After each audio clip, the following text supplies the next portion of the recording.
Kumusta? Mabuti!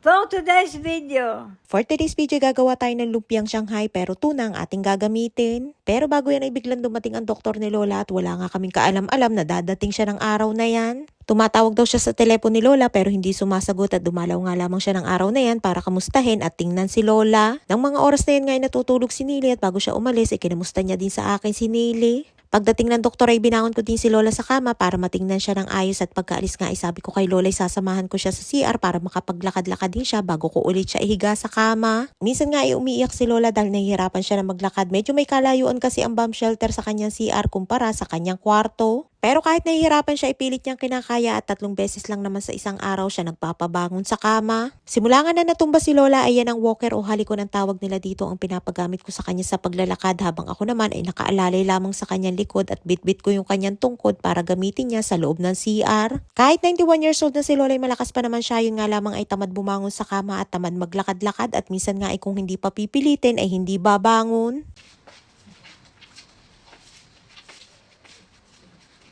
Bago nga dumating ng bomb shelter ay hinihingal na si Lola kaya minsan ay tumitigil kami sa paglalakad para makapagpahinga siya. Kaya minsan pagdating ng kwarto ay nadaing sa akin si Lola at nag-iiyak na dahil napapagod at nahihirapan daw siya na maglakad. Pagkatapos ko asikasuhin si Lola ay bigla naman nag-siren at inabutan na nga ako sa pagkakape kaya dyan ko na itinuloy sa loob ng bomb shelter. Kagigising nga lamang ni Nili at ginising ko na nga dahil merong alert at dyan ko na nga din pinakain sa loob ng bomb shelter. Pagkalabas naman namin ng bomb shelter ay pinaliguan ko agad si Nilush at ayan nga't mukhang inaantok na ulit.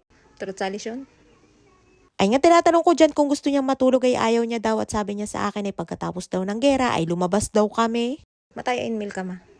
Matay, forgot technically. Ken, ay anak no leket? Det match det gör man kommer ihåg. Mato leket liknot?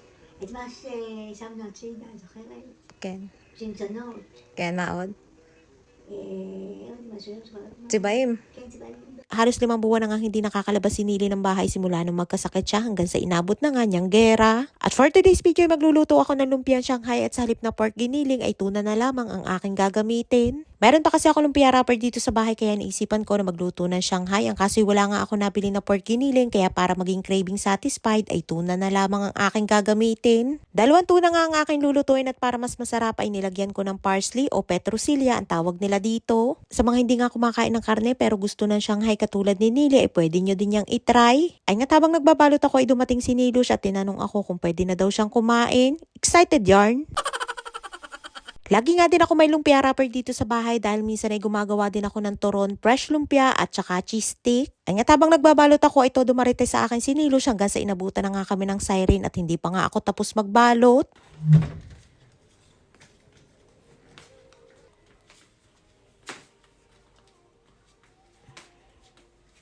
Ay nga tapasok na namin si Lola sa kwarto ay hindi niya pa alam dahil naka-sleeping beauty mode ang person. Minsan nga kahit tulog na tulog si Lola ay itatanggi pa niya na hindi daw siya tulog. Mas okay nga ang tulog ni Lola dyan sa loob ng bomb shelter dahil medyo madilim hindi katulad sa kanyang kwarto na kaliwat kanan ang liwanag at ang isa pa ay mas tahimik dyan dahil walang TV. Eh nazaka bayas bumim. Ma? Nado ka ba yun booming? Yan booming. Ay nga't sa cellphone nga lamang namin nag-alert pero walang naging siren mismo dito sa aming lugar pero may mga pagsabog. Siguro ay galing yun sa ibang bansa sa Yemen o Lebanon na nakikisabay pa sa away ng Iran at Israel. Ay nga't paglabas namin ng bomb shelter ay tinuloy ko ng pagbabalot at ayan nga ang aking mga nagawa. Meron pa nga konting natira at hindi ko na nga binalot at babalutin ko na lamang pag naubos namin yan.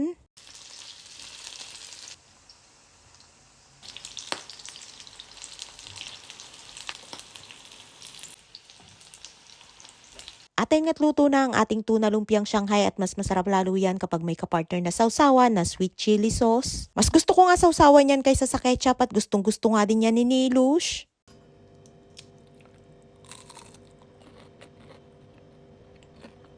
O diba ang lutong pang ASMR ang peg ng person? Kan inte säga.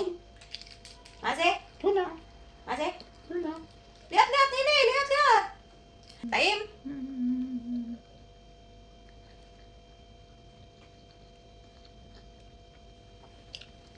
Ay nga't hindi na nga makausap si Nilush at busy sa pagkuya at sabi ko nga ay dahan-dahan at halos isubo na yung isang buo ng Shanghai.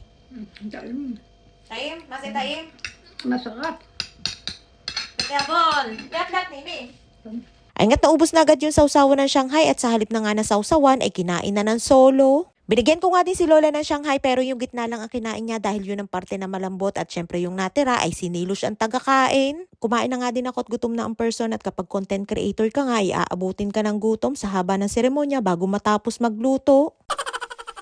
Tamang kamay nga lamang sa pagkain para pil na pil yung sarap ng Shanghai at cherry tomato. At ayun nga, si Nilush na tamang-tama nga sa kanya yung kanyang paboritong sabihin na si Nilush ay kuting at pusa na talaga namang pagkatapos kumain ay nakikikain pa kay Lola. Nagpabalat nga din sa akin si Lola ng orange at kita nyo naman si Nilush na kahit nakatayo ay tiis lamang basta makasalo kay Lola. Kaya ayan at happy tummy na naman si Nilush for today's video at full tank na naman at panay pa nga ang nguya. Ay siya, hanggang dito lamang ating kwento for today's video at maraming po salamat sa inyong support at laging panonood. Mag-ingat po tayong lahat palagi. And please follow and share Ako Infinity Private Resort and Events Place and please subscribe to my YouTube channel.